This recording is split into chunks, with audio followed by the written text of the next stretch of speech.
Taylor Watch. Welcome back to another episode of Taylor Watch. Happy Tuesday, and oh my God, we got a lot to talk about. Finally! Our prayers have been answered, and finally things are moving and shaking in the Taylor multiverse. We no longer have to discuss Travis's tan. Exactly. We could talk about more exciting topics. I don't think you guys thought there could have been a bigger story to talk about than Travis's tan, but we are here to prove you wrong. And we are met alongside our lovely bestie number one, Pink Whitney. Yes. Love you so much. You're here. This episode, you're going to want to maybe, it's coming out a little bit later in the day, and you might want to just wait until you get home so you can get yourself a little glass of Pink Whitney and sip along as we unravel all this tea. All this tea, yes. Pink Whitney is the best. You guys know them. We love them so much. Pink lemonade flavored vodka. They come in so many different sizes. The big boys, they have the 20-shot buckets if you want to be the life of the party. But it fits with anything. Your bar at home, a drink at the bar, whatever it is. Pink Whitney is the best. So take your shot with Pink Whitney. Woo, love it. Get yourself a little Red Bull, mix it in there. Yeah, a little maybe iced tea. A little bit of regular lemonade, maybe a little iced tea, yellow Arnold Palmer vibes. Delicious. Pink lemonade flavored vodka is so good. Anyway, so shout out to Pink Whitney. Love you so much. Lots has happened. We decided we're gonna go in chronological order for the most part for the big stuff. Yeah. We've got the big bad subpoena has come in. We've got a Taylor sighting. She's out with the Kelces. She's out with her family. Mother's Day. We've got Easter eggs. We got to call the Easter Bunny up. Potential clowning. Potential clowning. Shit going on. We've got potentially a little Ice Spice tiff at the end if we have time. I'm trying to think what else. Oh, we've got Jake Owen we got to discuss. We haven't talked about him. Travis and Jason at the upfronts. Travis and Jason at the Amazon upfronts last night. So I'm actually thrilled that we're recording today because I feel like we have that much more to talk about, which is great. So shall we get into the creme de la creme, the cream of the crop, the subpoena from Justin Baldoni and his backwards lawyer piece of shit. I hate these people. Yeah, I mean, I hate him. No, I hate him too. I think it's both just of them. Not just him. I hate his lawyer. His lawyer is such a scumbag. It's the same lawyer or same PR team as Johnny Depp. Same PR team, right? Same PR team, and also no, because Johnny Depp had that woman lawyer. She had a woman lawyer. Yeah. And she's a shark. She's a really good lawyer. And that's what gets lost amongst all this is like, you hate these lawyers because they're doing a good job of what they've been hired to do. And remember that. So, yes, I hate this guy's lawyer, but he's just being a good lawyer. I can't imagine this is such a completely different subject, but I can't imagine being like a defense lawyer for a scumbag. For like a real piece of shit. Yeah. Oh, God. Like, you got to put your morals aside for the check. Totally. And also, a lot of people put their morals aside for the check these days. Yeah, that's true. You know what I mean? But that's true. I think that, you have to have a thick skin to do it. And you have to just really be like non-judgmental and dedicated to the work, to do it. And so this man's doing it and he's doing a good job. As far as Justin Baldoni's camp is concerned, we've got there were rumors that Taylor Swift would be subpoenaed in this case, which again is next March. Let's not all freak out. It's so at this point we're, sending the subpoena, looking for clicks, looking for headlines. Who knows what the fuck? We haven't heard about Justin Baldoni in 5 weeks, so let's do some dumb shit to bring him back in the news. And finally, we have a response from Tree herself. We're sick of the conversations. Obviously, Justin's argument was that Taylor Swift's fame level and friendship level with Blake Lively had intimidated him in certain ways. Blah, blah, blah, bunch of bullshit, whatever. Tree says, Taylor never set foot on the set of this movie. She was not involved in any casting or creative decisions. She did not score the film. She never saw an edit or made any notes on the film. She did not even see It Ends With Us until weeks after its public release, which is hilarious shade. Hilarious shade. And was traveling around the globe during 2023 and 2024, headlining the biggest tour in history. The connection Taylor had to this film was permitting the use of one song, My Tears Ricochet. Given that her involvement was licensing a song for the film, which 19 other artists also did, this document subpoena is designed to use Taylor Swift's name to draw public interest by creating tabloid clickbait instead of focusing on the facts of the case. Fucking men. That's a great statement. Glad. Perfect statement. Yeah. Truly perfect, I think. And I know that people feel a certain way about Blake Lively. She's a bitch, whatever. But, like, if you can't at least admit that this is a total fucking hose job trying to get Taylor Swift's name to increase the press around this whole entire thing. You're blind. I'm sorry, I can't help you. Like, I think a lot of people I think a lot of people can understand that fact, but also I will say I saw a lot about this and I kind of agree. Like, Blake did screw up a little bit by bringing Taylor's name into it. I feel like for sure. I think, but yes, that's not saying that like it's Blake's fault. Yes, I think Blake, they're just close friends. Like, it just so happens, you talk about your friends every once in a while, and her friend just so happens to be the biggest pop star on earth.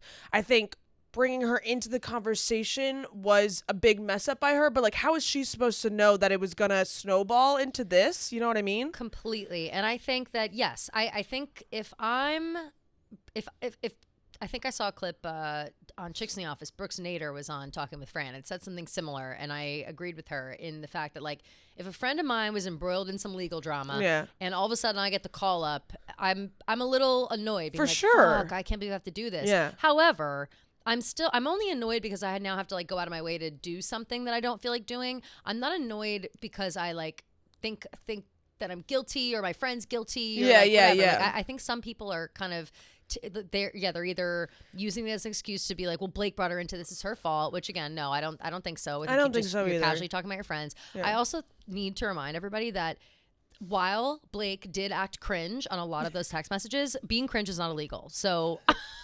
We just need to get over it. Like, no, literally. Get over the fact that, yes, Blake is cringe. Yeah. She called Taylor Swift the dragon. She called herself Kelce. That's embarrassing. She's an elder millennial, and sometimes, I'm embarrassed. And and it's like, I'm sure she's embarrassed too. If anybody saw my fucking text messages, like, I don't know how I sound to other people. People know how I sound to them, but like, that's because they know me. Like, if you read my text to someone you don't know, it's like one of my besties, you'd be like, ew, what a fucking loser. Like, freak. So I get all that. But no one's ever supposed to have their personal text messages leaked, or not leaked, put out in the public like that. Because, exactly like you said, like, it can be perceived in any which type of way because it's text. You don't hear it out loud. Mm-hmm. And I think using Taylor was a mistake, but how was she supposed to know that it was going to turn into this huge legal case, whatever? Right. And also, like the statement said, like, he, at the end of the day, he's just trying to divert everyone's attention towards something else to make sure that no one's paying attention to the facts of the case. And the fact that there's still like a sexual harassment case going on, a part of this whole thing. It makes no fucking sense to me. And that is exactly the design of this, and that's why we're still talking about it 10 months in advance. Like, this will keep happening. Tree putting out a statement now, I think, will probably keep Taylor out of it. I hope so. Like, moving forward, just because, like, at a certain point, when does Tree start being like, stop using our fucking name? Like, I don't know what kind of legality you can have behind, like, stop using my name in the press. In terms of this lawsuit or whatever. It must I don't think be you can, awkward between Blake and Taylor right now. It has to be a little bit, like, even though, like, you can have, like, the best friend on planet Earth and, like, something like this, like, I do wonder, obviously, like, they're so close. I don't think that they're not going to be friends because of this or whatever. But, I think like, it's crazy to think that they would stop their friendship over this. Yeah, me too. I don't believe that that's true. But it must be a little weird. I mean, it is kind of a coincidence. I did see this online that the subpoena was filed the same day that Travis unfollowed Ryan Reynolds. Oh yeah, like of course, of course. And that's alleged. Yeah. That is alleged. But even still, like, that makes sense. But again, piggybacking off some news. But either way, like, I do feel like no matter what, there's gonna be.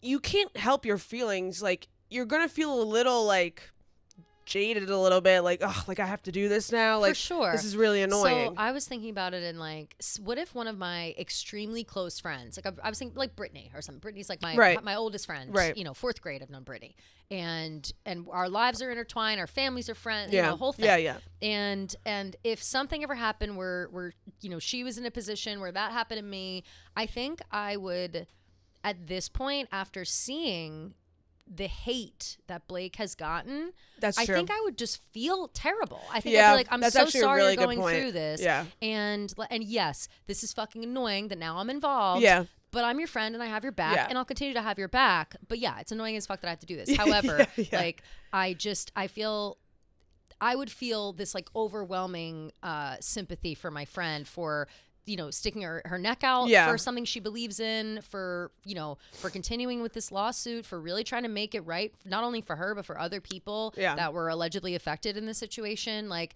you know, she is trying to do something, and credit to her. She hasn't like backed down. Yeah, you know what I'm for saying? sure. Like, she's like, no, I'm doing this. And if I get sued for $400 million, I get sued for $400 million. Yeah. I did love Blake being like, I would like to know, you know, let's have an itemized receipt of everything that you've like spent money on, because how are you owed $400 million? Like, is that what you spent on this film? Yeah. That was like a thing that came out. Oh, I didn't see that. And I was like, good for you, because $400 million is obscene and disgusting. Yeah. Like, also, like, what was the budget? There's no way mind? the budget for the movie was even that close. No, Wait. it was not even. It was a couple million. Yeah. Like, it wasn't even. Oh, it's just crazy. And to go back to ludicrous. the statement, I am obsessed with the.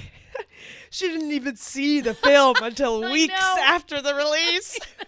I know. Like, girl, same. No, for real, so shade. No, literally same. I think I saw it like after all the hubbub started. Yeah, like, I was like, all right, I guess I'll put this funny. fucking movie like, on. and also, I didn't even see the movie, okay, until like way later. So funny. I don't even know what that movie's about. Yeah, y'all. she's like, I actually don't give a fuck about I've the been movie. busy. Yeah, and I've been busy literally headlining I'm a global superstar, breaking records every single Bitch, night I'm for busy. 2 years. Yeah. I did have time to watch your little film. Your little Colleen Hoover. And at the end of the day, we all know who to blame this. Colleen Hoover. It's all Colleen Hoover's fault. And you know who is not, she like openly denied doing a Colleen Hoover movie? Mikey Madison. Yes. And she's doing love like that some she did like that. weirdo mermaid film with Kristen Dunst instead. Yes. Love it. Which that's gonna be sick. Oh, Whatever oh that my is. God. Anything Kristen Dunst, sign me up. Like, literally. She's perfect in everything she does. I wonder if is like Sofia Coppola involved in that. I wonder. I think feel like, I don't. Like Kristen Yeah, they love each work other. Together. I love Sophia as well, but no, it's Colleen Hoover, with the exception of Verity, which I do think is going to be good. She did it right. And and everybody says she didn't write it, right? But that's, you know what I'm saying? Like, yes. I hope that movie comes out and is okay. That's and it doesn't tear apart that's Dakota relationships. Johnson, right? She's gonna be but also and Anne Hathaway, right? Yeah, I think she's the chick. No, she's the wife. Yes. And Dakota's and the sexy guy is the husband. Isn't he from It Ends With Us? No, sexy guy. What is his name? Oh, from that sexy show on Netflix, right? No. Spanish guy? No. Wait, what is that? What? He's in oh my God. Verity. When Hawaii the Japanese bombed Pearl Harbor. Pearl Harbor. When Hawaii. Wait, he's in the movie Pearl Harbor? Yes. I don't know. Chris? Josh Hartnett? Josh Hartnett. Chris. Oh my God. Yes, Josh Hartnett. 8 Degrees of Separation. Yes, how could we forget? Wow. It's Josh Hartnett. All the things that Josh Hartnett's been in lately, Pearl Harbor is not. Well, that was like. But you're right. That was his big thing. That was his big movie, and then he kind of disappeared after you that. Know that movie. I love that movie. You know that movie came out in 2001? Really? Yes. My sister loves that movie, so I think ipso facto, I've seen it a million times. What a strange movie to like be like the Mariano family movie. Ben Affleck. Pearl Harbor. It's a great movie. If you guys haven't seen Pearl Harbor, funny. Please watch it. It's a great movie. So funny. I haven't seen it probably since it came out. I gotta watch it again. It's really good, but Josh Hartnett, though, Josh yes, Hartnett is we going to be love the him husband. Because so let's pray for Dakota Johnson, Anne Hathaway, and Josh Hartnett, because hopefully nothing goes down on that set. I hope that they're all good because that's an A1 cast. Yeah, for sure. I want them all to get along, and I don't want any drama in the promotion of it. But yeah, so I think the message is keep Taylor's name out your mouth. Yeah, for sure. And Justin Baldoni's a piece of shit. That's my personal message. Yeah, I think it's just so transparent to me. Proves the obvious that, you know, they're looking for any leeway, looking for any like excuse to make this into a spectacle, make this into something bigger than it is, to have people forget the facts of the case, like the statement said.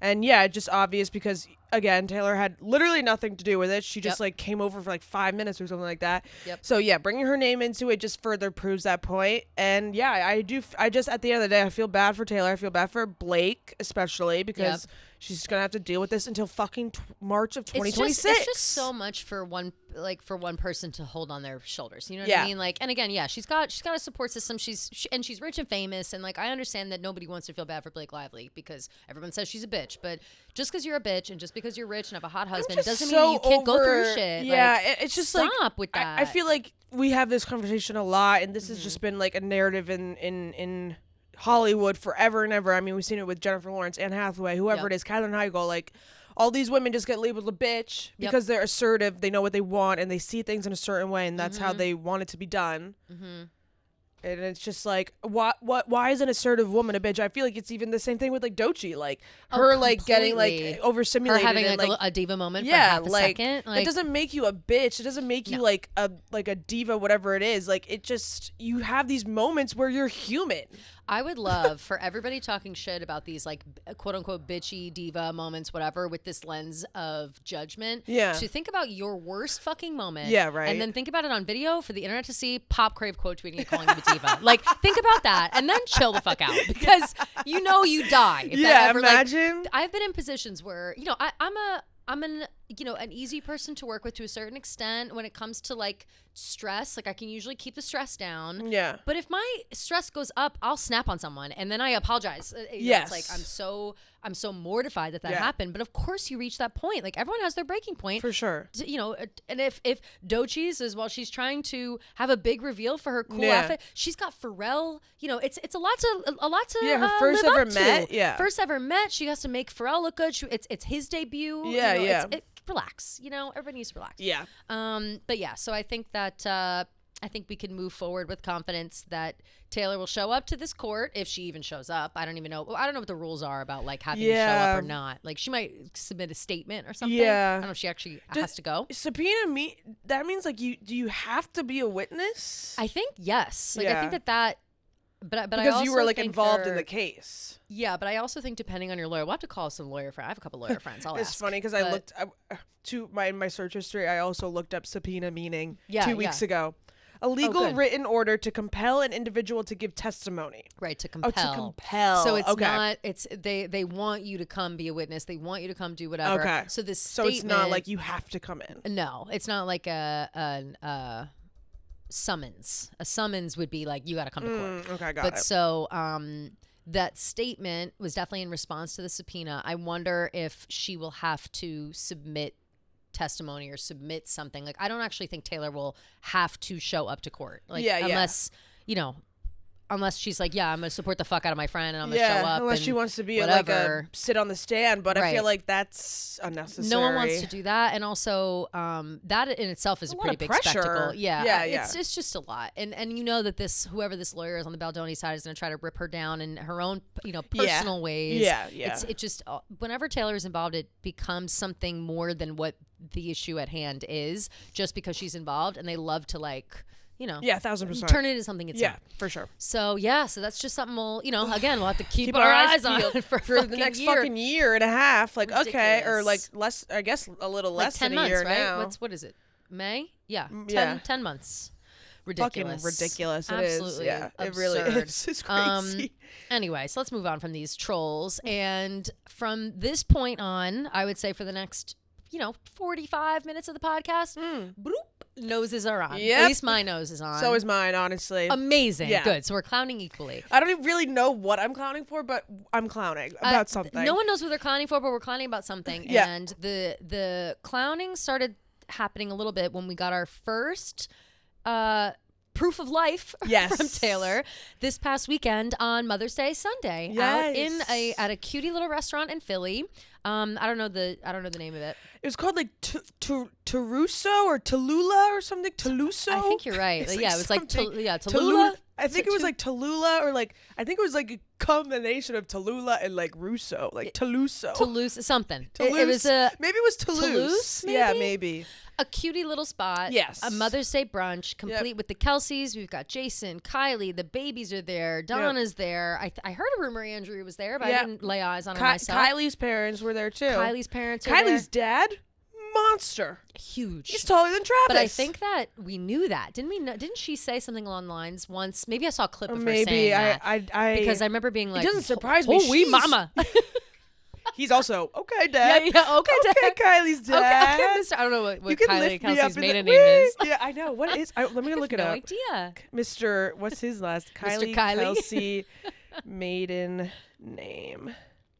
McDevitt. Okay, hey, Ooh, Mr. good Irish, McDevitt. a good Irishman. Hey. Yeah, let's go. Anyway, he's huge. Yeah, he's huge. And she's so tall too. She's super tall. Yeah. No surprise there. But yes, they had a lovely day. But the reason we have our clown noses on, obviously, lovely to see Taylor. Yes, a couple it was photos. so nice to see her alive and well. Absolutely. Travis's hair looking like Prince Charming. Him looking like Prince Charming. They had time with the Dyson. With her usual, looking great. They both had time with Taylor's Dyson. Completely. Taylor and Travis love that Dyson. But I'm dying because I saw a quote tweet that was like, okay, now that we've seen Taylor, I can finally trim my bangs. Yeah, that was really funny. Because I was like, so true. Everyone was convinced she was growing out her bangs. I thought so too. A couple weeks ago, I was like, damn, are bangs over? Like, am I a loser if I have bangs now? That would be kind of crazy. After I changed my whole identity to be around these bangs. Yeah, right. But no, I've just been incorporating different styles lately. I was like, just because I have bangs doesn't mean I can't put them back sometimes. Yeah. And Taylor does that. Anyway,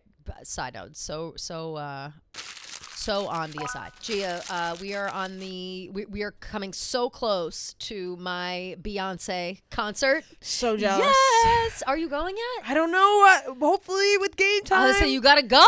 You gotta get yourself over to Game Time. Game Time, our number one source for finding the best tickets at the best prices to any event we're trying to go to, whether it be a concert or a play or any kind of event happening in your city or a city that you're visiting. Game Time is the place for you to find the best deals on tickets. Yep, you guys know them. We love them. Game Time is the official ticketing partner of Barstool Sports. Woo. They don't make it easy to buy concert tickets these days. You got to sign up for the pre-sale, get in the queue, and by the time you get through, the best seats are gone. Lucky for us, we always use Game Time because they make getting tickets faster and easier, and prices on the app actually go down the closer it gets to showtime. All of my EDM dance music people, Rufus Du Sol. Ooh, I like Rufus. Yeah, they are going to Red Bull Stadium in July. Oh shit, that'll be a good show. Yes, and I'm looking at Game Time for those tickets for sure. I'm seeing a lot of different prices in 200s, 250. Let's go. So what are you waiting for? I definitely am going to buy my Rufus Du Sol tickets with Game Time. So take the guesswork out of buying tickets with Game Time. Download the Game Time app, create an account, and use code TWATCH for $20 off your first purchase. Terms apply. Again, create an account, redeem code TWATCH for $20 off. Download the Game Time app today. What time is it? Game time.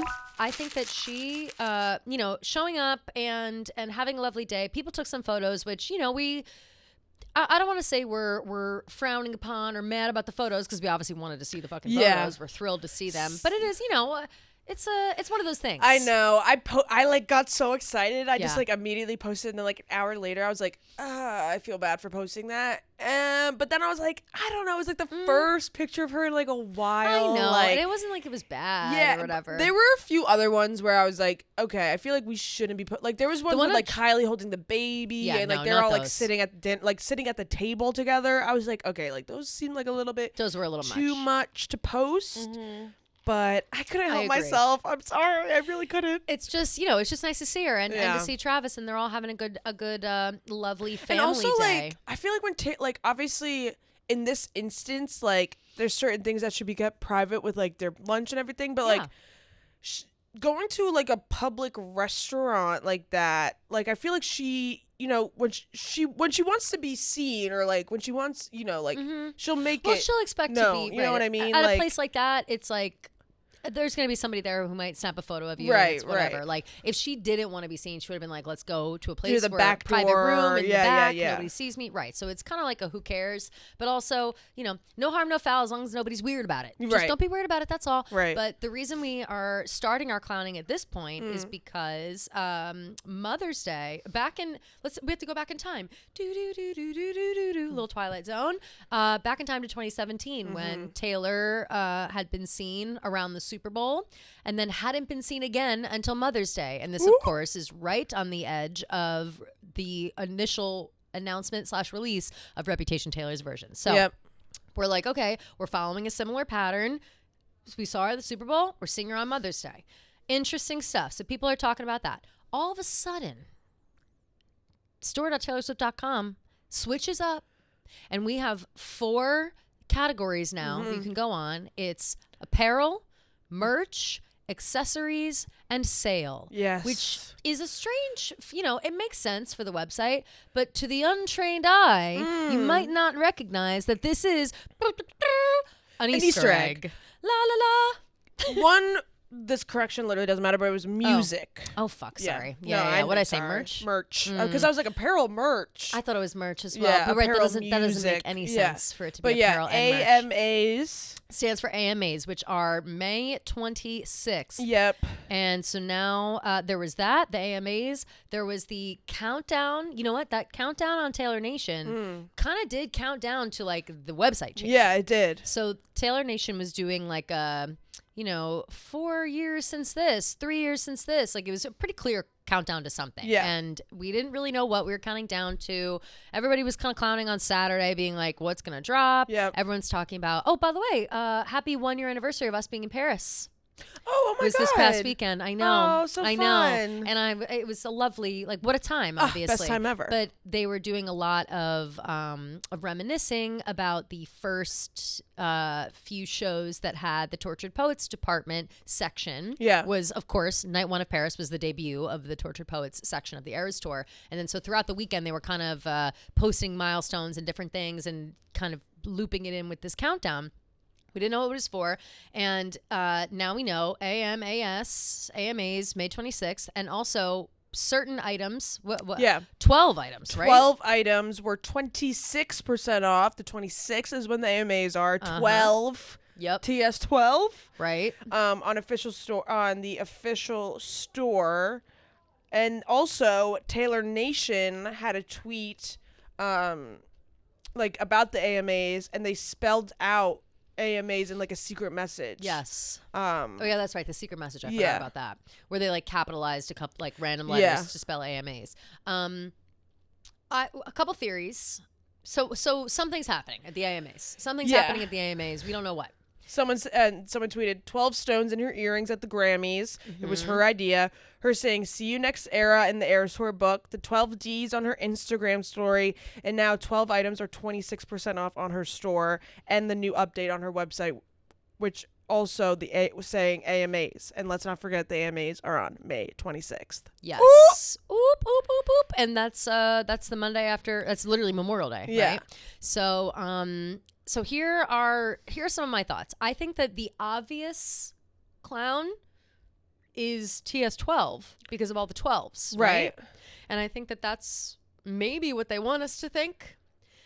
And I had an epiphany last night. I said, what if 12, 2, 6, 2 6s, 6 is Reputation, and then what if we're getting a double album? 2 6s, 12. Reputation Taylor's version 12, and TS12? No, I'm saying Reputation Taylor's version and then a whole other secret album that existed. Karma the Lost Album. Potentially. But that's I kind of am thinking that, like, instead of vault tracks, do we have like a whole, like an anthology style, but for Reputation? That could make sense for all the 12s. Or she says fuck Reputation and she drops 12. Like, you know what I mean? But I just feel like a year and 2 months after Tortured Poets, we're dropping 12. Like, I know. It doesn't, something in my bones does not tell me that that's it. I know. Something tells me that I would be so shocked. I mean, I would be like, yeah, let's go. New music. Same, like, of course. So hyped. Always. But it's hard for me to believe that a Taylor's version wouldn't come out before another album. Like, we're really delaying. Unless there were really issues. Like, and I feel like at this point, maybe, hey girl, maybe just be like, hey, the other 2 are coming, but like, we're just dealing with legal shit. Like, I'll let you know. Yeah. Like, I just let us know. It's just like it's the biggest question in the world. Like, what is the holdup, I guess? But like, I would just be so shocked. Obviously, I would be so happy, but I'd be so shocked if we got another album before a re-release. But also, like, I'm seeing like mixed things. Like, I'm seeing some people think that it's going to be Rep. Some people think that it's going to be TS12. Yeah. And you sent me this. Everyone's confused. No one knows how to clown. The date of the AMAs is a mirror reflection. 5/26/25 backwards is 5/26/25. She was a mirror ball the last time she was at the AMAs because because she dressed in that like Mirrorball outfit. Yes. And the first surprise song of the Eras tour, which she used in the I Heart was Mirrorball, the song. So Mirrorball, that Mirrorball performance itself could have just been that itself could have just been an Easter egg, being like, if you were smart enough to think of it's like a palindrome, right? The same back and forth, but with dates. So yeah, I don't know. Like maybe all along it's been like, and that too, Mirrorball, mirror images. Yeah. That tells me like we got rep up here and then we got something else under here. And that fucking goes to Gia. I just remember with the Karma music video where she spins upside down and she's Reputation.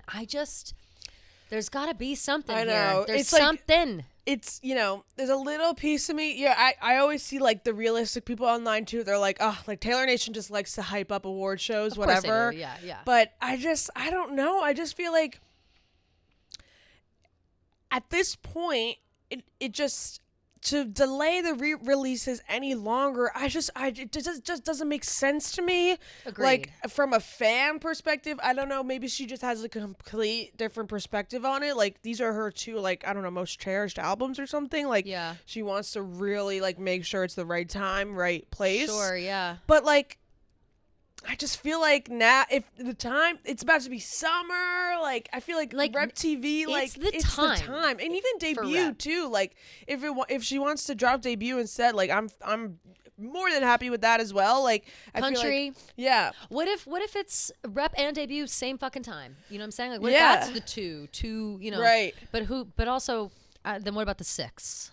That's what the 6, and Reputation is the 6th album, is why we keep saying that. But you know what I'm saying? Like, there's something about the 6s. There's something about 12, but we don't know what it is about 12. But my best guess, if not literally TS12, would be 2 6s. Like, that's just in my head, and that goes with the 2s. And I know we had 2 as anthology, but now we know she does stuff like that. You know what I'm saying? Like, she's set the precedent of like, oh, I can create a double album and look how successful it is. It, in fact, wasn't too much for everyone to digest. Yeah. And now everyone loves it and it's whatever. So maybe it was like the tester to see if people could fuck around and swallow it all. Like, I don't know. Yeah. I just hope it's something. I hope it's something. I hope it's not another iHeart. At the very least, I hope she goes. You know what I'm saying? Like, yeah. If all this for the AMAs and then she doesn't even go to the AMAs, like, I guess that'll be the biggest sign. If she's there, that'll be like a good indicator if something's going to happen or not. So we'll just have to keep our eyes peeled, I guess, for May 26th. That's very soon. Yep. It's 2 weeks. I just, I don't want to be greedy. Like, I know that we just got an album, but like, I feel like everyone's just been so like itching for something new, at least just re-release wise. Totally. And I kind of just, I don't know if this is going to sound bad, but I kind of just want her to get the re-releases over with. Like, no, I agree. Not over with, but I want her to release them so we can move on and move into the next chapter. We were saying that at the end of the Eras tour, being like, wouldn't you as an artist revisiting your old work and reopening old wounds, like, because Reputation is an emotional album if you really break it down, and Debut, I'm sure, has brought its own emotions in being the fact that it's when she was like 16 years old. Like, I just think anything that has to deal with like being a young age, that's 20 years ago at this point almost. And I think that like, it just brings up a whole host of issues you didn't expect. Yeah. And so I think that I'm sure it's an emotional roller coaster for her, but if I am in her shoes, I'm wanting to, I'm listening to the manuscript and I'm closing the chapter on all this past bullshit. That was a shocking thing. Like, the fact that all the re-releases weren't put out by the time the Eras tour is over was very surprising. I was surprised too. But, I mean, she has a reason for everything. And I do think some things happened that maybe delayed the process. Mm-hmm. But I guess we'll just have to see at the end of the day. And whatever she wants to do, however she wants to release, like, I'm not complaining about everything. Oh, This is just, like, my personal opinion. Just, like, I just feel like the re-releases are such a big thing that has been hanging over her head, hanging over the fans' heads. Like, when is it going to happen? It's hard to, like, I feel like it's made us more annoying and like hungry for stuff. Absolutely. You know what I mean? Like, well, I see people in the comments, all over the place, not just Taylor Watch, but being like, "Oh, the hype isn't even here anymore. I'm bored of it. That's whatever." Not true. That's not how I feel. Yeah. And I know it's not how you feel either. It's more of that like. It's the ups and downs. Yes, it's but just that's like our the own fault. Yeah, that's true. That's very true. We let ourselves get excited over silly things, and we've been burned so many times. You think we would learn, yeah. But that's like the fun of it. Is the guessing and the theories and whatever. So I think as long as you are at a place where you're having fun with it and you're not like actually pissed off, then you're fine. Yeah, I agree. Like I would never need to actually be pissed off about anything. No, like, no. Chill. It's like as long as I'm getting music from Taylor Swift, like I'm happy. I'm going to listen to it, appreciate it, love it with all my heart. Absolutely. All I'm saying is I want the re-releases. And girl, I'm with you. I'm right there with you. Yeah. I want them too. And I especially the like kind of close that chapter of life and move on to something new. That's just kind of how I feel about her re-releasing those albums before new music. Like I just feel like she's stepped into a totally new part of her life, and maybe she does want to share that with us now and be like, look, bitch, new me. And maybe that's what maybe that's the shit we're on. But if it were me, I'd want to just get rid of all that other shit first. But so I just had this thought about Reputation as well. I do think that Reputation is, we always talk about Reputation's a love album. Nobody wants to, you want to get excited. Oh, I meant to say earlier, too, about this subpoena thing, that it's just straight up, they're burning all the witches, even if you aren't one. Like, 1,000%. That's so just complete, I did something bad. Yeah. Like, you might as well have just posted the lyrics tree. But so, Reputation really is a love album. The majority of the songs are, who are they about? Blah, blah, blah. Like these conversations happen. I know that it was a dark time in her life, and she, saw through the darkness and into the light. And that's a lot of what that album, brings up. And I would assume it would bring forth complicated feelings, especially now that she's so far, like she's different in her life. She doesn't have to re-record the Lover album, which I think that would be the hardest to do. But Reputation's right there, and I would assume that is a little bit of a heavy lift when emotionally. You know what I mean? For sure. So I'm wondering if I feel like the vault tracks too, like totally. Yeah. So, but that's kind of where I'm going with this. Is like I'm wondering if I'm subscribing to my own theory of like it's a Reputation regular, and then there's like a Mirror Underground Reputation version that's maybe like angry and like a little more intense, and maybe it's like Reputation was the good and this is the bad, you know? Like I feel like maybe she's kind of thinking of a way to show the full scope of things, because to kind of get ahead of the like Joe and Taylor Forever people. Does that make sense? Yeah. Like I hate to even say that, but I do think like when you think of Reputation, you think about Joe. And she's in a totally new space in her life. We're over him. Yeah. And it's gonna come up when it comes out. Yeah. But I think that like more context should be provided, to kind of keep the dogs at bay, if that makes sense. Yeah. But also I wonder if she had her own, like you put together this fluffy love album, and it's like, well, what about the bad times? So maybe there are bad times too. And so I'm just wondering if maybe this, if I'm subscribing to my own theory of this like second part coming out, I wonder if it will include stuff like that to be like, well, it wasn't all good, or if it'll include like other ambiguous love songs that are like, listen, I wasn't only writing about Joe, I was writing about everybody. Some of the stuff is new, some is old, because I think we can all admit at this point that a lot of these vault tracks were definitely written in bits and pieces, but then perfected by the time they came out. I like think they weren't all like, literally old as fuck, like maybe a couple lines here and there, but then she like basically made new songs on every album. I think so, in real time. So who's to say there can't be a couple Travis nods in some sort of vault track on Reputation, just to kind of combat that conversation of Joe. You know what I'm saying? Or am I thinking too much into it, you think? I know I totally understand what you're saying, for sure, and I could see that, but I also, I don't know. I feel like at this point, I don't know. It's such a complicated thing because like with your fans, like they're always gonna bring up past stuff. Yeah, but I'm not even saying that she's doing this like only because of the fans. I feel like I would need to get shit off my chest, being like, yeah, of course, this is it, but like here's the rest of the story, right? Or here's how I feel now, or like that's it, as someone who's constantly needing to explain herself, like I feel like that is how I would feel. Well, that's why I feel like maybe that's why TS12 is going to come before, right? Like, so similar, right? Okay. To be like, all right, before you guys all get your panties in a twist, I'm actually very happy. I'm loving life, whatever. Yeah, you know what I mean? But I don't know. I wonder if like TS12, like all the aesthetic for it, the purple and the sunset and the oranges and whatever, like I just wonder if that is a part of rep somehow. Like I just feel like, you know what I mean? For sure. Because she even, like, the reputation part can extend into her life now. Like, she's in the news more than ever. Like, she's basically having the same experience again. So I feel like, how can you put out and re-record Reputation and not acknowledge the fact that, like, history is literally repeating itself in certain ways? You know what I mean? Yeah. Like, not every way. Like, the media is going crazy for it. The headlines are ridiculous. The hate is crazy. The NFL stuff, like, all that was that she went through or whatever. Obviously, the fans have a different perspective this time, but I'm sure it feels the same, you know? Like, I'm sure...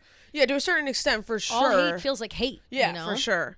So but I also feel like, she's always kind of, like, hammered home, like, I wrote this specific song during a specific time, whatever, but now, like, I can view it through a different lens. Like, I know you guys can, like, think of a song and think about a person, whatever. Like you're smart enough to make your own associations. Exactly. And like, which is true. Like, she can, I think she said it like during her lover speech, like she like, writes all these songs, but now like a lot of the songs now for her, like about the fans and stuff like that. Like, so I do feel like it seems like she's gotten to a place like mentally, emotionally, where she can like sing these songs without you can put the meaning towards something else or someone else, Travis, whatever. So I feel like at this point with Reputation, like I feel like that's just gonna have to be like what the fans see it as. Like she's singing like maybe we in a new light, you know what I mean? Like I just feel like definitely it's a little, if I wouldn't want like people thinking that I'm still like hung up on my ex or whatever. Definitely not. And I don't want to come across like that either. Like I don't necessarily think that is the reason for it. I'm just more saying. But I get what you're saying. Like the fans are definitely going to be like, oh, like I miss Joe and Taylor, like for whatever. Sure, like for sure. And I'm not saying that's the only reason she'd be like, here's the whole scope of it. But I think there was so much held back at that time. Like that album, Look What You Made Me Do. I did something bad.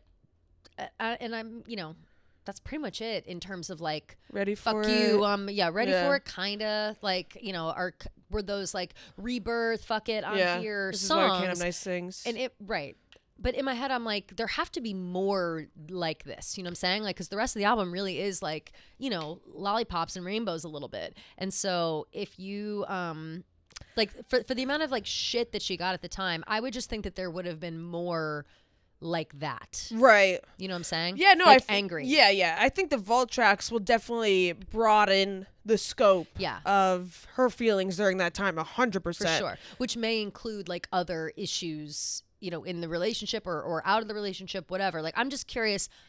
I would like a full scope of that time. Like, I think that she held back, and I think that she held back because she knew that she had to. Like, you can only go so far, especially 2017. Yeah. You'd only be so strong as a woman. You can only be so, it seems like not that long ago, but it really was. Like, things are really different now. Like, I don't know. Like, I feel like some of the more confident songs that she has now maybe wouldn't have come across the same way if it were Reputation original or even like 1989. Like, I just feel like people view her differently now and with more respect. And I wonder if this is a good opportunity for her to slide some other things in there. Yeah. Yeah, I guess we'll have to see. Who knows? Yeah. Or we won't know anything because it'll be TS12 and but Reputation she'll be like, oh yeah, and here's Reputation on like New Year's Day next year. That's what I'm saying. Like, I just feel like maybe, and she kind of had to like, with the whole, like, when Red came out, like, everyone was so intense with Jake Gyllenhaal. And, like, before she performed Dear John, she was like, guys, like, these songs are about anyone, like, whatever, like, and they're in the past. Like, they're very much in the past. Like, so I think I wouldn't be shocked if TS12 came out first just to, cement the I'm good. Yes. Like, we don't have to, Totally, dig up old graves, whatever. Mm-hmm. And then Reputation, but from like a logistical perspective, I feel like you got to do re-releases first. But hey, it's her life, her music, her choices. It's her. Yeah. I'm just here to listen. We're all just here for the ride. Okay. Yeah, exactly. We're all just here for the ride. I just want to go look up something quick. I was thinking like 12, and I was thinking about Ruby's July, whatever. But July 12th is a Saturday, so. Oh, someone said I think so. May 26th, and then like 2 weeks after that is Friday the 13th. Yes. So like, I don't know. People are maybe saying that she would release. June 13th is a Friday the 13th. Yeah, she would release Rep on Friday the 13th. That was also an old theory, I remember. It was right for like it was October and December of last year had the only Friday the 13th of the year, and we thought, God, I wish. Wouldn't that have been so amazing? Good times. But you know what? I'll say this to my our fellow clowns, those who are really, really dying for it. It's like this just makes it all the better. Like when it does come out. Oh yeah. Oh my God. Like it's just. Oh yeah. Screaming. All the people that are murder. like the hype is dead. They're gonna be eating crow. 1,000%. Liars. You're absolutely eating crow. Liars. Do we think totally separate? Do we think that Taylor was at the Chris Stapleton, Garth Brooks show in Philly? I mean, it's hard for me to think that she would be there and no one saw her or took a picture or anything, but someone pointed out on Twitter there's a video of Jordan Mailata, who plays for the Eagles, with Jason singing for Chris Stapleton, and in the background, in the back, like in the back, you can't even room. see who's talking. Like you can only see Jordan, who's singing, and like a little bit of Jason and Chris. Yeah. Someone in the room, like it really does sound like Taylor, where she's like, "Oh, you sound so good," or something like that. Like, so like I don't know, maybe she was there, and also apparently somebody on like Garth Brooks' team tweeted like, "Wow, Taylor Swift was there and nobody noticed." Yeah, I saw that being like, right. They said. When all the Mother's Day pictures were coming out, because it was in Philly, that was another part of it. It was in Philly Saturday night, and when all the Mother's Day pics were coming out, everyone was like, "Oh my God, first sighting!" And this guy was like, "Wow, can't believe no one noticed she was at the show last night or whatever." Yeah, and that of course sparked the rumors. But Jason was there. Obviously, we saw he himself, was drinking beer in a box and whatever.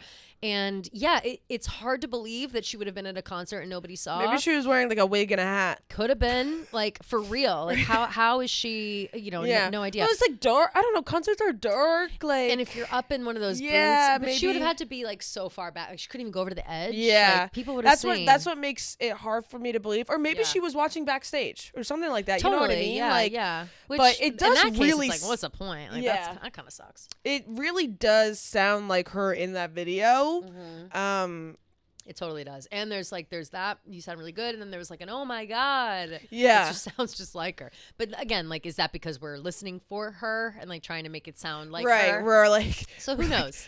Our ears to our phones, like, oh my God, is that her voice? I was literally so desperate at that point. It's like when listening. Everyone, shut up! Like listening for the oh my God. I was like, yeah. No, literally, same. So embarrassing. But yeah, sometimes you got to do that. Sometimes you got to do that. You got to see. But, so who knows? I think obviously, her and Chris Stapleton have collabed before, and I'll bet you think about me. Yeah, she had one of her best songs in my opinion, and I think it seems like a fun thing for them all to do. She obviously loves country. Travis and Jason love country music. Yeah. But yeah, I just guess it just doesn't. It blows my mind that nobody noticed her, but I'm happy for her that nobody did. Same. Yeah. If she was there and she figured it out. If that's the case. Yeah. Then that's amazing. We love that. We love that for her. So yeah, so that wraps up pretty much the extent of her time in Philly over the weekend. So we know, or so we've seen. And the impending potential clowning. May 26th, the AMA's appointment television, cancel your plans. I know it's Memorial Day Monday, but unfortunately we're on the clock, okay? Yeah. This clown life is not for the weak. No. It's not for those, who want to live a life outside of this world. You got to stay in it. Nope. It's a life of suffering, pain. It's a life of, putting your heart out on the line and getting it stabbed repeatedly and then having to put it back into your chest and ripping it out again, stabbed. It's just an endless cycle. It's an endless cycle. Until it breaks. Until it breaks. One day. Until it breaks, and then she stitches it back together with the release of her album, which is always how it happens. But yeah, it's a tough life of excitement and disappointment all wrapped in one. One of these days we will be released from our prison. Yes. And until then, just stay diligent, okay? Stay diligent. Taylor is staying diligent on her baking grind. This girl, she must make those Pop-Tarts like crank them out. You know what I mean? She makes them so often. Clearly, they are a hit. Everybody loves the Pop-Tarts. She knows what works. Everyone Even loves Pop-Tarts US commented on our Taylor Watch post and was like, what? Send us the recipe. Okay, be like, you know we're not Taylor, right? Yeah. At Pop-Tarts. I know, which That's I thought hilarious. was really like, so even Pop-Tarts, the brand, wants Pop-Tarts. I'm surprised that they aren't like, you know what I mean? Or they're like, hey girl, get off our shit. Like this is, yeah, you know right? Like, stay on your lane. I mean, imagine Pop-Tarts collabed with Taylor Swift. That would be fucking That would be so nuts. That would be she would never, I feel like. No, she would never. This is like a cutie thing. So, also, oh, sorry. I was just going to say why she has the Pop-Tarts. Oh, so yeah, Travis arrived to what we now know is an American Eagle photo shoot. It was the photo shoot that he was here for last week in New York. Which we talked about. And again, when he was wearing that nice sweater, looking fly in the city, it was for American Eagle. And Taylor sent him like a good girlfriend does to work with some treats. And it was a box of her, of course, homemade Pop-Tarts. And on the box, it read, "Have a great shoot." She drew stars everywhere. And it says flavors: strawberry, raspberry, and blueberry, which yum. And it says "Love Taylor." And she's got the stars everywhere. Her silly fucked up stars, which I actually like better than regular stars. I love the fucked up stars. They're so cute. Stars, do you like them? Yeah, stars, do you like them? And I also love that she misspelled raspberry. Did she? Yeah, she forgot raspberry. the P. Oh my God, she did. Wait, but that's crazy. That's literally so relatable. No, of course. I also didn't realize she misspelled raspberry until somebody pointed out she forgot the P. And you can kind of tell that like maybe she hesitated a second because there's like a space between the S and the B. Maybe she was just being crazy. Being like, if I put the P, it wouldn't rhyme. It wouldn't go with the strawberry and the blueberry. Like we're just going raspberry. But if she had threw a Z in there, they look so delicious. They and look also amazing. Like who had to fight to the death to take that home and frame it? I don't know. Because whoever this girl is holding the box up, I think is the one because she's got a wristband on. I don't know. Wristband girls are different. Yeah, I would. Girls who are still wearing wristbands like out and about. Right. I trust you. I would literally do anything and everything to take that home with me. I'd be like hiding it under my shirt throughout the whole shoot. Literally. You know? Although, how do you get away with that? Because you have to wait till Travis leaves, right? Yeah. Like you can't just steal it right away because then he catches you like ripping it. Yeah, he'd be like, "That's weird." Yeah. But then I would imagine get this freak off my set completely. Yeah. But then I'd imagine like as he's leaving, like, "Bye guys," he's holding his little GQ tote or whatever that camo tote he's always carrying, and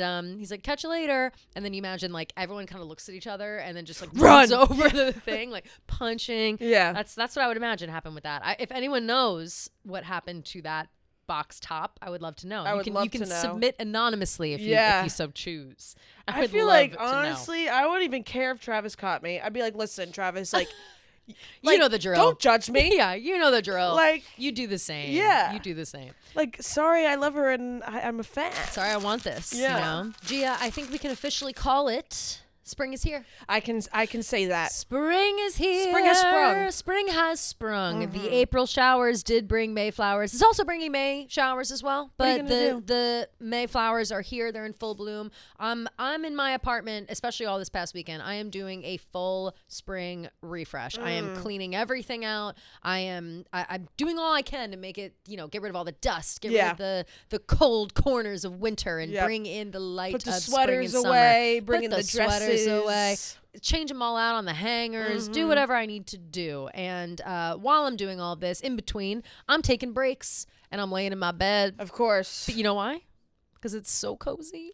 And you know why that is? Why? Because I got my Bol and Branch sheets on there. They're, of course, a part of the spring refresh. You need to get yourselves another set of Bol and Branch sheets. I know that I'm on my way to getting another spring set, because they are the best sheets that I've ever used. I know the best sheets you've ever used. Best throw blankets, best robe, top to bottom, #1 bestie, obsessed with Bol and Branch. Yep, obsessed is to say the least, honestly, because we really use everything. Pillows, my comforter, your duvet, everything we have is Bol and Branch. But the most satisfying part of refreshing your bed with this the most satisfying part of a spring refresh is refreshing your bed with the softest, lightweight layers. Bol and Branch's signature sheets are the perfect place to start, made with 100% organic cotton. These sheets feel buttery to the touch, breathable to sleep in, and get softer with every wash. Obviously, as spring comes, so does summer. It gets hot. You get uncomfortable. You're sweating, but not with Bol and Branch sheets. They're super breathable, so light. Like, even on the hottest nights, I still get all snuggled up in bed. Absolutely. Well, that's another, obviously Bol and Branch, we're doing an ad, but generally I would say that the Bol and Branch sheets themselves they're truly fantastic. They're so fabulous. And what you were just saying about like the nighttime and sweating and whatever. I'm a sweater. I'm a sleep sweater. Yeah. Especially in the summer, it's the worst. But I feel so comfortable and like I can breathe in these sheets. I really do. And totally. That's a true testament. Yes, I completely agree. So you guys should feel the difference an extraordinary night's sleep can make with Bol and Branch. Get 15% off plus free shipping on your first set of sheets at bolandbranch.com with promo code TaylorWatch. That's Bol and Branch, BOLLAND branch.com, promo code TaylorWatch to save 15%. Exclusions apply. See sites for details. So Travis, very sweet. It's very sweet, very cool. Yeah. She's Travis in her wifey era. And Jason. Also, last night, Monday night, we're at the Amazon upfronts. So for those who don't know, upfronts, we have them at Barstool too. We do them every once in a while. Yep. And they're basically a time where a media company or something like Barstool or like Amazon will host an event and invite a bunch of potential advertisers, clients, buyers, things like that, all to essentially a big presentation of their of what they have to offer. So like we've done them here where I'll go up and talk about reality TV shows, like when we were starting Barstool vs. America or stuff. Or like Gia and I would go up there and be like, do a fake little podcast bit for Taylor Watch or whatever. And that's exactly what Travis and Jason did for Amazon, because they are a part of Wondery, which is, I guess, that's who owns New Heights. Owns them, right? Yeah. Amazon owns Wondery, which Wondery does New Heights. Yep. And so they had a couple of funny moments. One was we had Jason on the carpet. The poor Jason wanted to get the fuck away from that extra guy so bad. And I commend that extra guy for like fighting through that awkwardness and keep asking questions. Like he did his job. Yeah. Like, however annoying it was, he did his job. He did what he was supposed to do. And Jason was just too polite to leave. Like, it was so funny.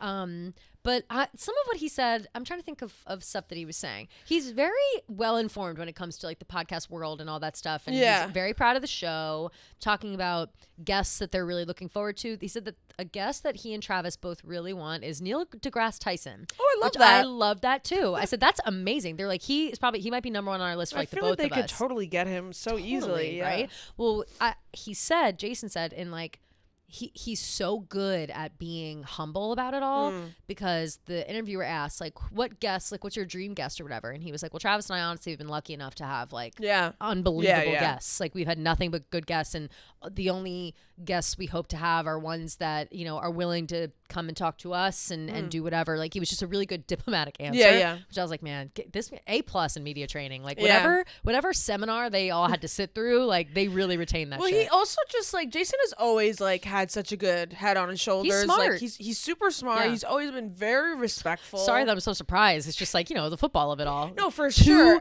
Two smart football players in the same family. It's like, damn, okay. Right. And I think they also like, I think also Travis got a bad rep, and like so did Jason, just being like these burly football guys. Totally. But yeah, they're super smart, and like obviously like they have a lot of knowledge inside the football world, but also outside. He also said they got Donna he said a very nice gift card and a cruise. And a cruise. She loves her cruises. For Mother's Day. She loves her cruises. But it was funny while being asked. It was like, he couldn't remember. Yeah, he was like, what did I get her? I think we got her like a gift card. And like, Kylie got the other part. I forget. He's like, I think it was a cruise. Yeah. So sounds like Donna's on that cruise. Funny. She loves her girls trips. Also very funny that everyone was kind of like, damn, like Jason like is kind of upstaging Travis. Like on the red carpet. With his fit? Like, like he kind of looks like more handsome. Big time. Jason was looking right. Like his beard beard was perfectly like it was. You could have. I even liked the little Irish hat cut a piece too. of cake. Yeah, I love his. I loved his little hat. Yeah, very stylish, very cute. Yeah, Travis had like a funky T-shirt on and a blazer and some slick back hair, slick back white T-shirt. Yeah. He also said that he lost 25 pounds. That's wild. Okay, skinny legend. Skinny, but also he's not. He doesn't have to bulk up to be running into people. Yeah, so it makes sense. He said Travis Kelce told reporters today at the Amazon MGM Studios 2025 update that he's lost 25 pounds this offseason in an effort to be in better shape for what is to believed his final season. Woo-hoo. So go off, King. Go off. He looks skinny great. Legend. Yeah. Yeah, he does look really good. They both look great. I know. Such handsome men. They really Truly are. So and they, it's nice to see men taking care of themselves. Yeah. Like that's just something I'll always commend. A nice groomed man. We love a groomed man. Yeah. But yeah, year 13. I know, it's crazy. Do we have to make merch? We should. A little year 13 merch. Wait, oh my God, we totally dead serious. should. We should think of something cute. Yeah. For Travis, but also Taylor vibes, obviously, because 13, blah, blah, blah. Obviously. It does sound, I don't think that there's a question about whether or not it's going to be his last season. I think he's dropped enough hints that it will be. And it feels like a perfect cherry on top if we're, if we're in this for the long haul where Taylor is concerned. So, wouldn't that be lovely?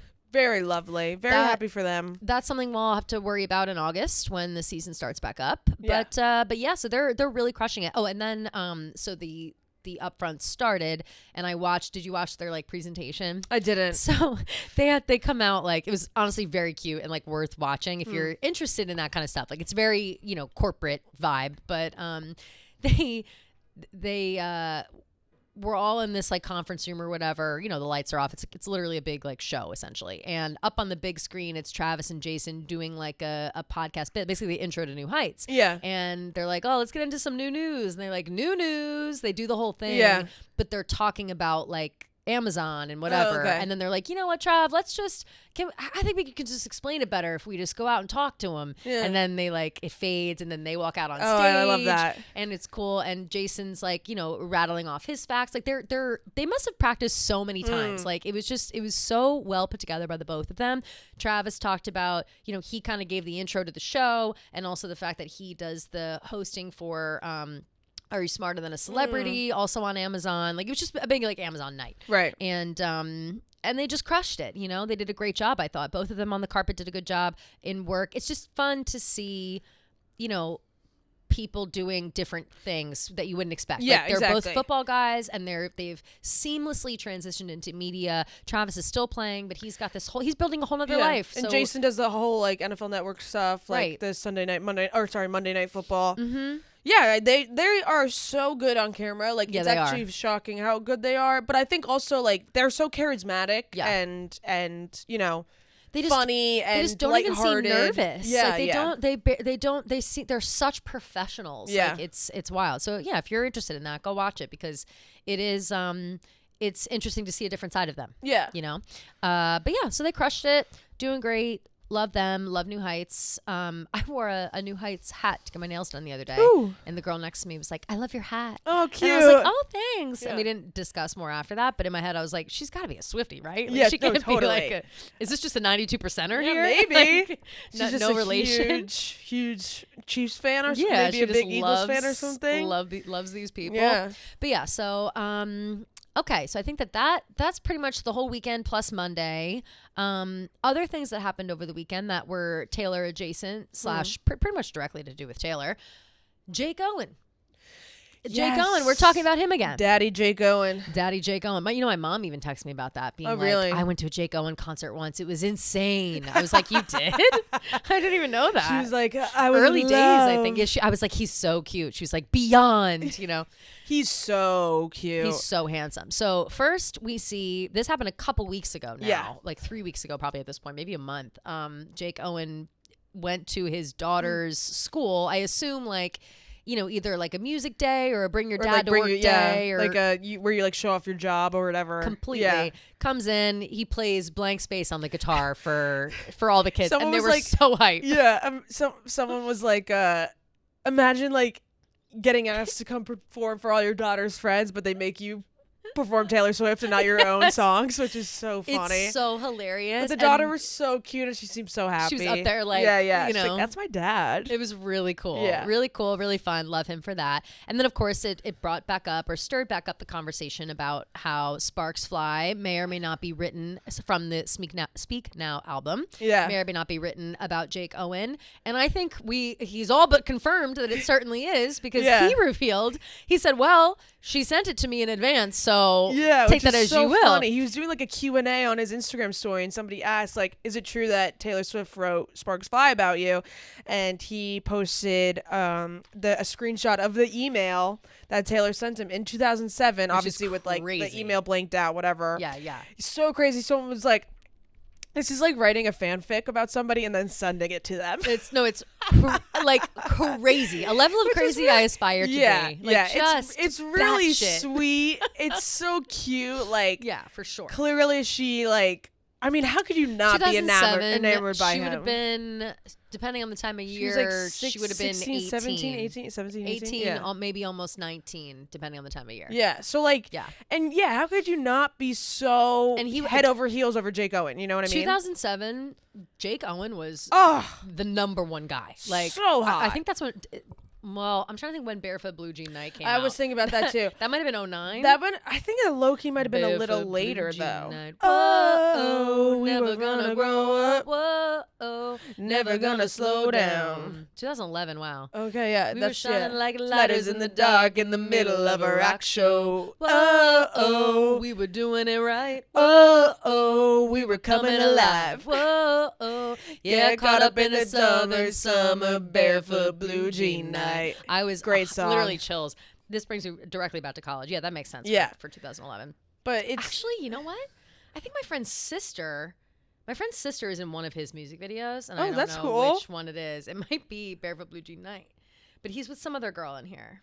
It's also cute because in the email she said, like, someday Jeffrey C. Jordan will do a kick-ass version of this. I wonder if that was like a little inside joke between them. It definitely was, because I looked that up and I don't know who he didn't come up. Yeah. Like, I looked him up. I said, who's this artist? It must be a little inside joke between them, which is very sweet.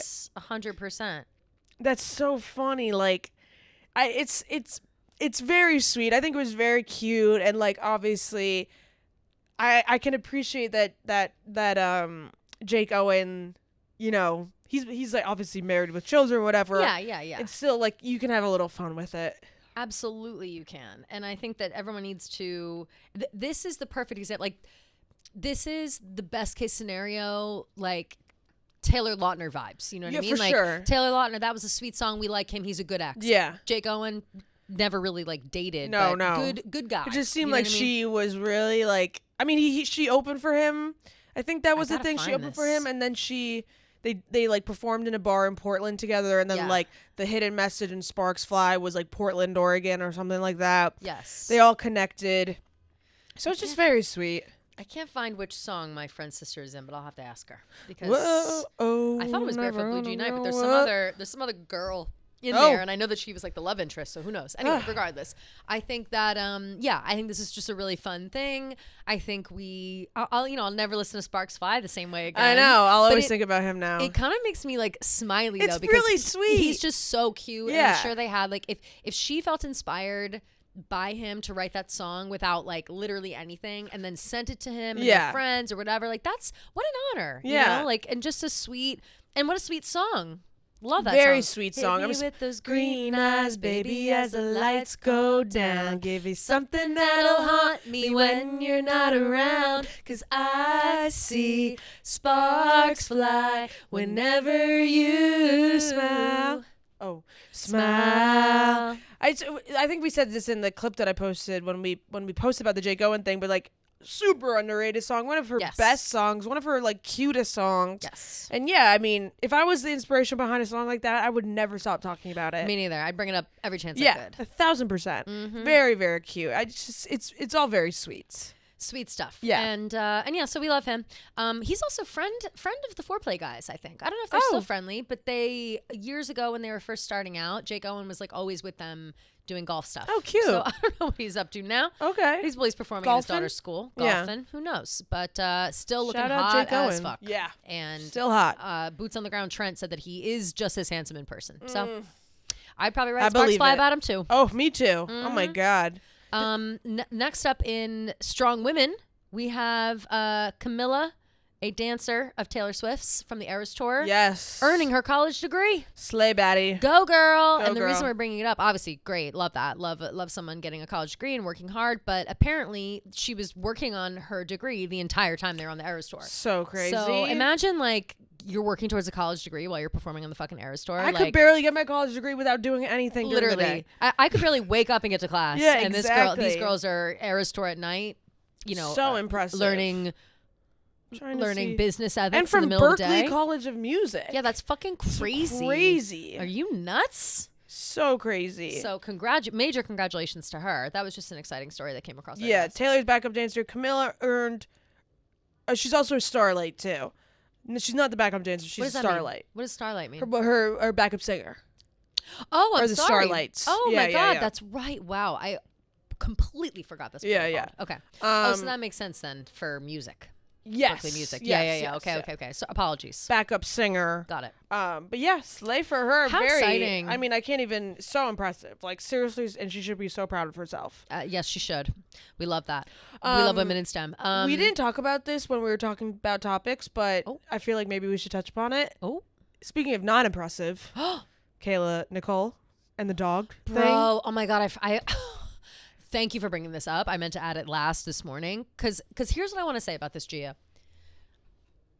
It's gotten to the point where we need to be serious and we need to ask her friends, where the fuck are you? Yeah. Why are you letting, like, this is sabotage? Like, someone in her life has to tell her that even if it's a slight snide comment that doesn't actually even say Travis's name, someone's going to make a headline about it and everyone knows you're talking about Travis. Yeah. Like, how is it that she cannot compute this when doing her own podcast? Yeah. Like, and I understand there's a level of like, okay, they dated for a while. It was a chunk of her life that she is allowed to talk about. That's what I was going to say, yeah. But for her to come on 2 weeks ago and be like, I'm more than Travis's ex. I want to not be this. To then keep making snide comments about vet bills and your dogs and your bullshit. It's like, that's unnecessary. That's what threw me off about the whole thing. Because, it's one thing to talk about your life. That was a huge part of her life, whatever. And people can say what they want to say, but as someone who never gets over anything ever, like, I do understand, like, you want to talk about stuff that's happened to you. And unfortunately, Travis and her dated for a while. Like, that's a big part of her life. There's a way to do it. That's what I was going to say. It's the weird snide comment about the dogs that's, like, clearly you're still a little bit jaded and a little bit, like, you have a little salt in the wound, whatever.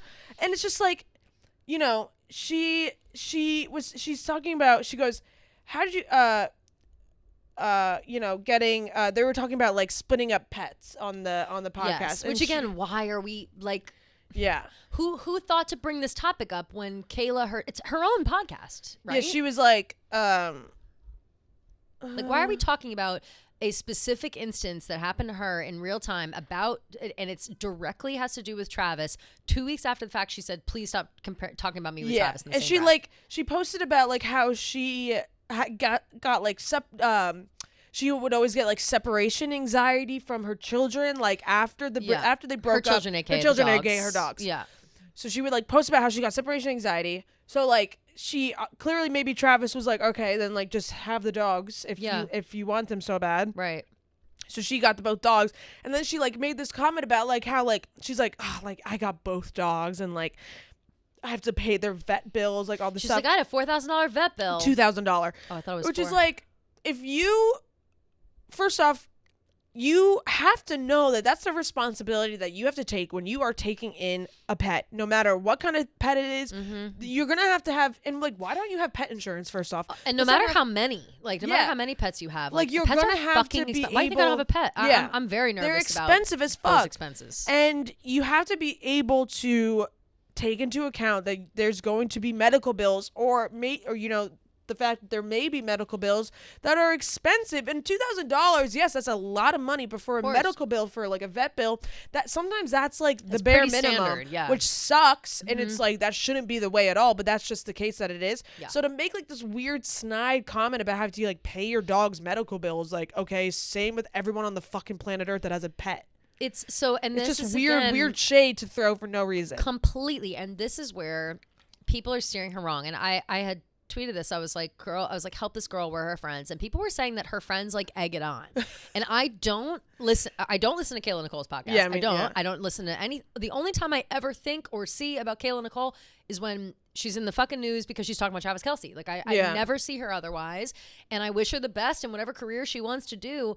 But as a woman, again, who has also been through some shit when it comes to men and embarrassment and whatever. And I'm not saying Travis embarrassed her. I'm saying that she feels embarrassed clearly by this whole scenario, to the point where she literally can't stop talking about it and feels like she needs to keep reminding people that she was there first and that they were together, and she like wants Travis to be this villain so badly to make it feel better. And I get that feeling, but you have to know and be smarter than everyone's leading yourself in a different way. Yeah. Leading yourself into a conversation where it is going to, even if you're not shading, look like shade. And that to me looks like fucking shade. And it's enough. If you watch the clip, like, she's shading. It's shade. Him. Like she's trying to imply that like he's like some deadbeat dog dad.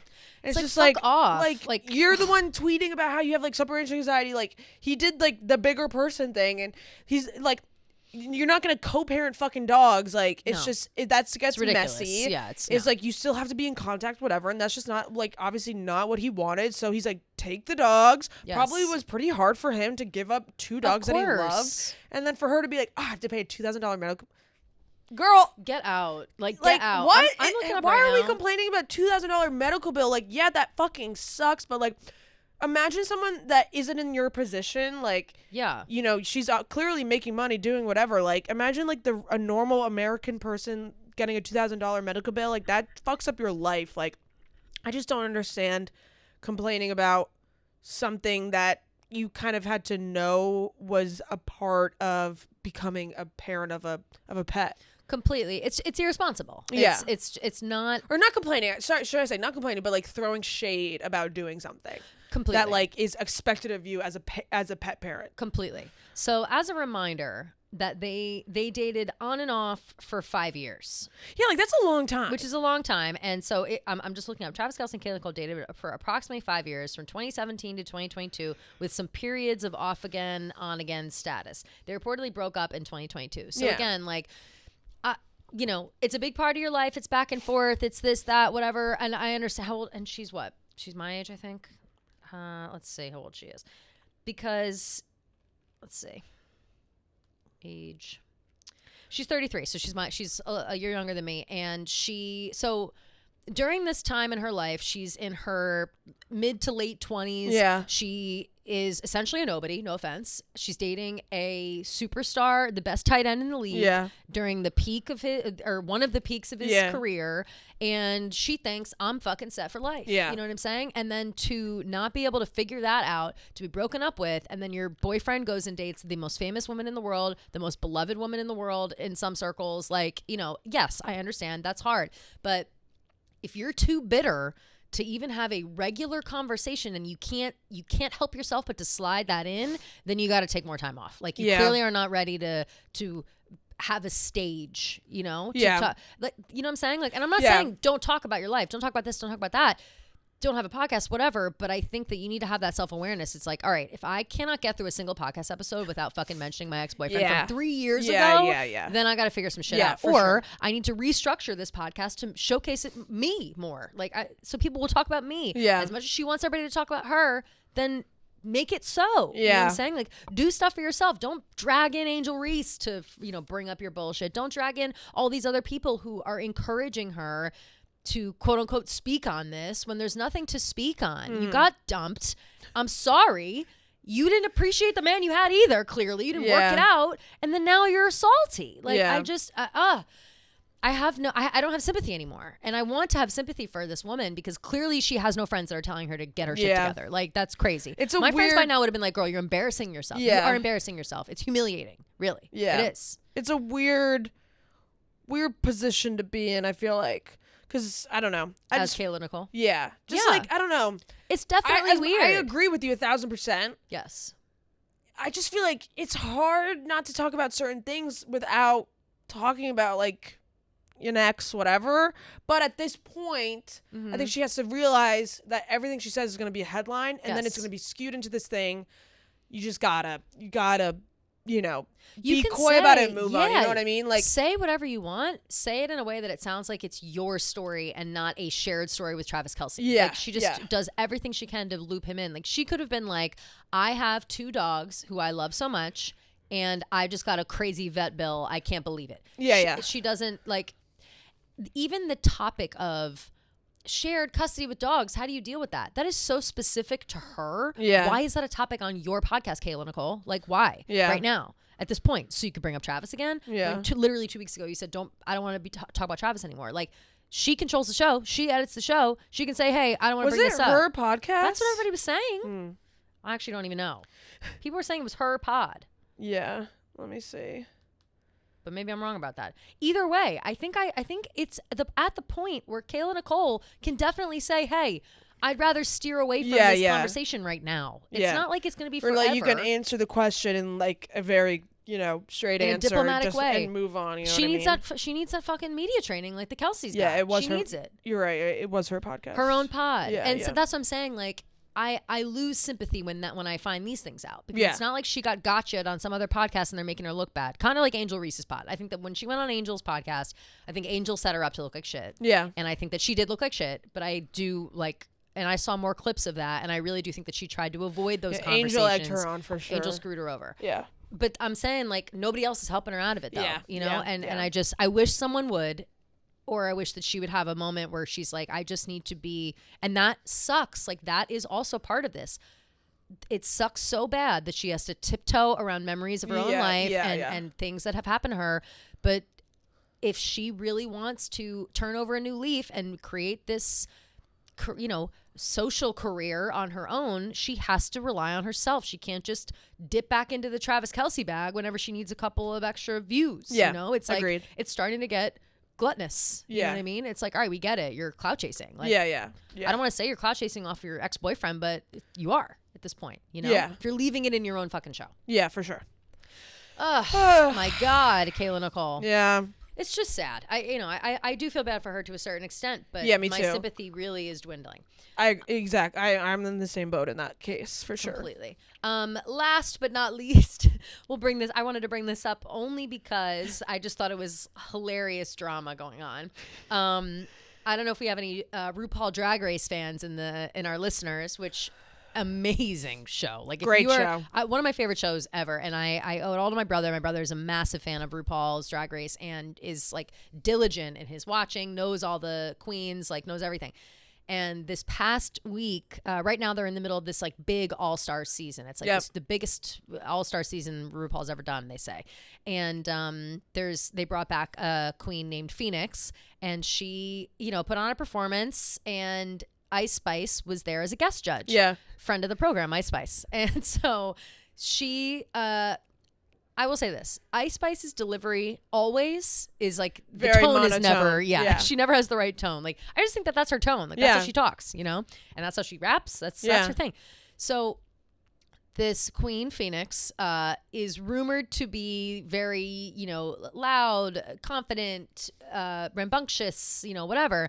And her reputation normally precedes her. And Ice Spice essentially pointed out, like, I heard all this talk about you being this, being that, and I saw none of that on the stage. And I think because of her like monotone, it made it sound bitchier than it is. Yeah. But that is how the judges talk to the queens after. Like, that's just how they talk. Like, there's always kind of a ooh moment. Yeah, I mean, you think about like there's the iconic like when Nicki Minaj was a guest judge. She was like, I hate your hair and makeup today. Like, people were saying it kind of reminded them of that. Completely. Of that line. Yeah. And Drag Race especially has that attitude of like, roasting. You need to slay down or get out of here. Or get the fuck out, right? Completely. But it is like they have those like tit for tat moments where they'll throw shade, but then they have compliments and and it's all part of the thing. But people are coming for Phoenix, who my brother told me is 43, hasn't been on. Wait, let me read exactly what he said about her.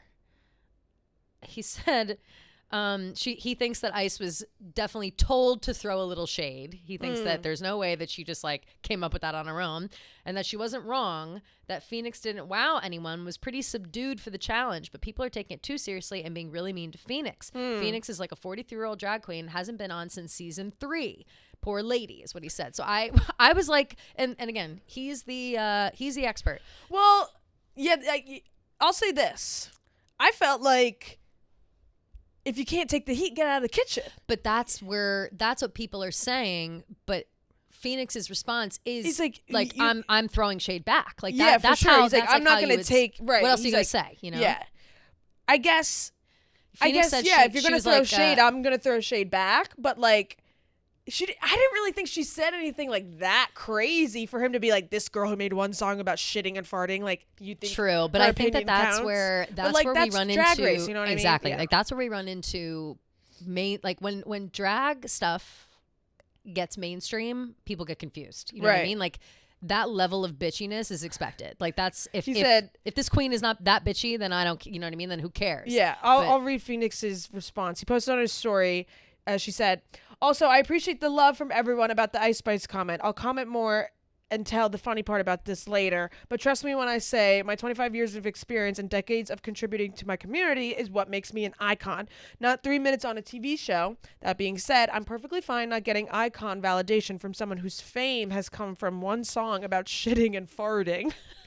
Which is like... I mean, he read her the fuck down. Like, that's... Yeah, exactly. Like... It's almost like if she can't take the heat, get out of the kitchen. Like if she, like I think Ice Spice is also fine. Right. You know it kind of it goes both ways, right? Like he can or when referring to if you're referring to her as queen, Phoenix, she yeah, right? Yeah, okay, she, I'm sorry. Yeah.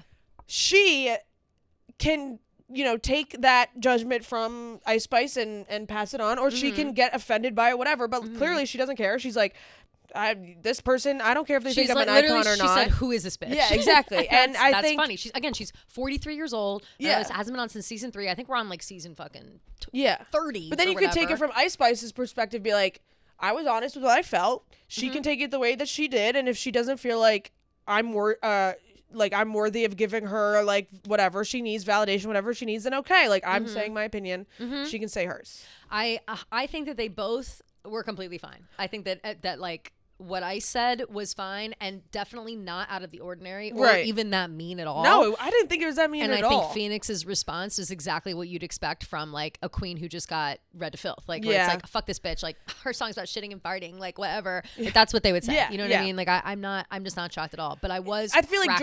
drag race. Yeah. Shade is thrown every 5 seconds. It's a part of the culture. You're gonna have to. They have challenges where it's like throw shade. You know what I mean? Like Drag Race is like you must watch Drag Race if you don't. Like it's just so good and it honestly if you watched one episode you would understand the vibe. Like you'd be like, oh this makes sense, and what Phoenix said in response to that makes total sense. Yeah, and like what she said like on her what Phoenix said on her story like to me like. That's like a funny way, but also like cementing like I know who I am. Like I don't need validation from anybody else. Yeah. So yeah, like I think people always blow things up out of proportion. Completely. It was completely taking over my timeline, which is why totally. I think because Swifties were going crazy about it. Swifties were like, yeah, just like kind of all over Phoenix about it, and on behalf of like because. They're standing up for Ice Spice because of the Taylor friendship or whatever, and it just didn't sit right with me. I thought that like, again, if you don't know the tone of Drag Race, every once in a while, if you don't know the tone, then you it's gonna look different than it actually was. And also like online, it's important to see the context. The online Swifties just fucking get they're crazy. Panties in a twist over. This is the second time I've said panties in a twist, which is so weird. Oh yeah, I wonder if that's did you hear that somewhere? Yeah, I don't know. But I saw someone quote tweet the picture of Taylor and Travis in Philly, and they were like, "Wow, like bold of Travis has set foot in Philly, like after whatever." Oh yeah. And all the Swifties were like, this isn't funny. Like, you're so disgusting. Yeah, like, wow, blah, blah, blah. actually dangerous. I was It's like, a no, joke. that's funny. That is joke. funny. It's a joke. And I'm And it was sure they funny. were probably joking about it too. Like, wow, you know what I mean? Like, it's just like, why? It was Whatever funny because happened to being he funny? lost the Super Bowl to the, like, what are they going to say? Oh, nice game. Super Bowl 5 months ago. Like, yeah, like, it's just, it's so stupid. But what are you going to do? Bring jokes back to Twitter. Like, bring Make sarcasm Twitter funny back. again. Yeah, make Twitter funny again for real. Literally. But anyway, yeah, I wanted to just bring that up because I think that people were going a little overboard at again, 43-year-old queen. You want to defend Phoenix. your queens. I gotta defend my queens. Yeah. Look, you gotta defend them. And again, the older the queen, the bitchier. So, you know. What are you gonna do? Just saying. Yeah. Just saying. I think if someone's allowed to judge you on an open panel, then you're allowed to clap back if you want. Mm-hmm. Like, I love the like one iconic part of Drag Race where or is it, I don't know if it was Drag Race actually, now that I think about it. It might have been Runway. What's that Runway show? Project Runway? Runway where Carly Kloss is like, oh yeah, I wouldn't even wear this to dinner. And he's like, not even dinner with the Kushners? Exactly. Like, fashion and arts and it's all very bitchy. Like, when you get the gays involved, it's very bitchy. Right.